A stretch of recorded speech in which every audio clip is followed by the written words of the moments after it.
Sa ating paghahanap, meron tayong nakilalang isang batang babae na nakatira sa butas-butas na bahay na ito.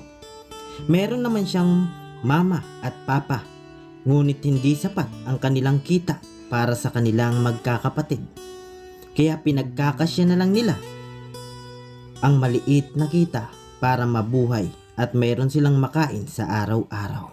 Sana ay marami ka pang matulungan, Kuya Kens. Kami saludo sa iyo. Kahit na ano pa mang pagsubukang dumating, kami ay naniniwala sa kakayahan mo.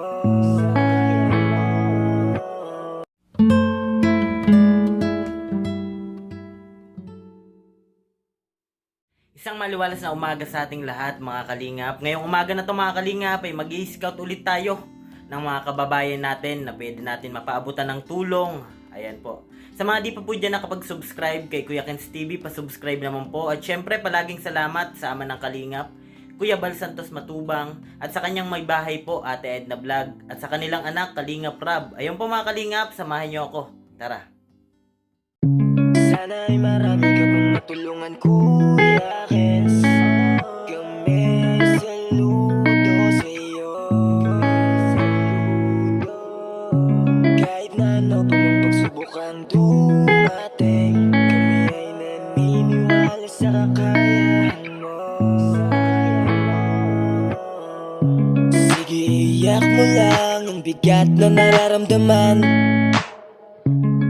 May makikinig at may balikat na masasandalan, para kahit papaano ikaw ay mapangiti sa simpleng paraan. Kanyang mga payo ay nagbibigay lakas para kayanin mo yan. Handang tumulong nang walang hinihinging kapalit, kahit na gaano man kalayo kanyang tatawirin. Maiabot niya lang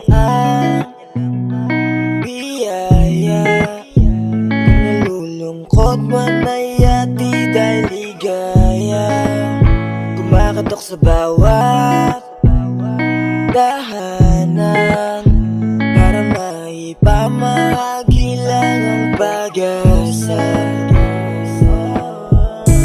Sana ay marami ka pang matulungan, Kuya Kens.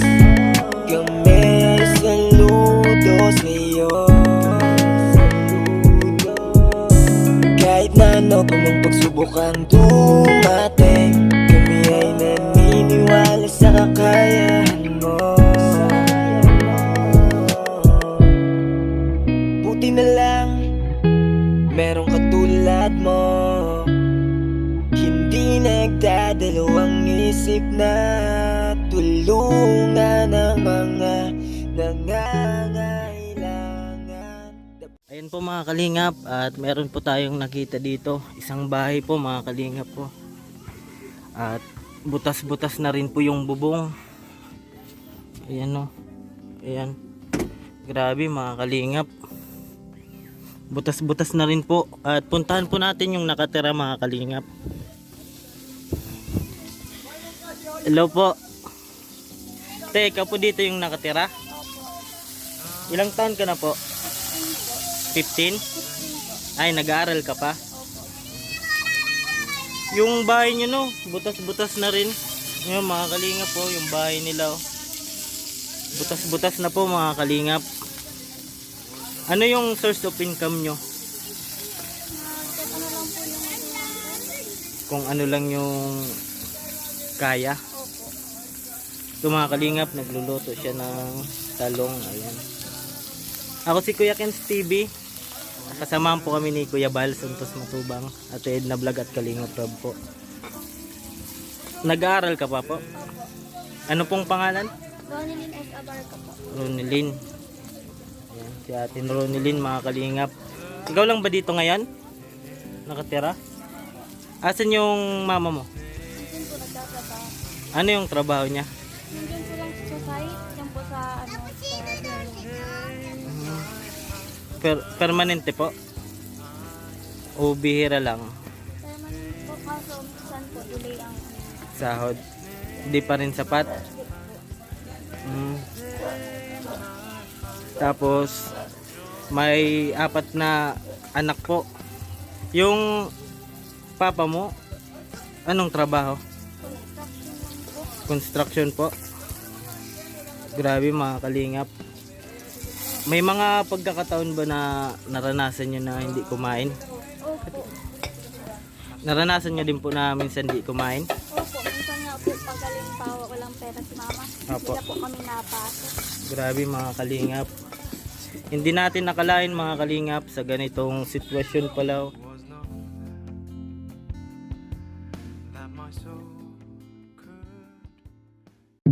Sana ay marami ka pang matulungan, Kuya Kens. Kami saludo sa'yo. Kahit na ano pa mang pagsubukang dumating, kami ay naniniwala sa kakayahan mo. Sige, iyak mo lang ang bigat na nararamdaman.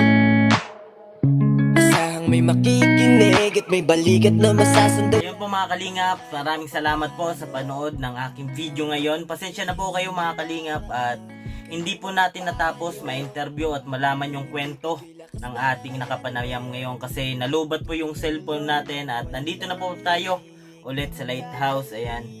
Siguro kapag may pagkakataon na lang po mga kalingap na mabalikan po natin sila ate para mas malaman pa po natin ang kanilang istorya o kwento ng buhay nila. Ayun mga kalingap, hanggang dito na lang po. Sa mga hindi pa po dyan nakapag-subscribe kay Kuya Kens TV, pa-subscribe po. Ayan, at salamat syempre sa ama ng kalingap, Kuya Bal Santos Matubang, Ate Edna Vlog at kay Kalingap Rab po. At shoutout din po kay Kalingap Gilbert, Starax TV, Marius Vlog, Kalingap Victor, Kuya Regan Vlog at sa Team Kabisig po. Lagi ko pong sinasabi, tumulong tayo sa iba kahit tayo kapos din tulad nila. Ayan po, keep safe and God bless sa ating lahat. Bye-bye po mga kalingap. Sige, iyak mo lang ang bigat na nararamdaman. Asahang may makikinig at may balikat na masasandalan. Para kahit papaano ikaw ay mapangiti sa simpleng paraan. Kanyang mga payo ay nagbibigay lakas para kayanin mo yan. Handang tumulong ng walang hinihinging kapalit. Kahit na gano'n man kalayo kanyang tatawirin, maiabot niya lang ang biyaya. Kung nalulungkot man ay ati dahil ligaya, kumakatok sa bawat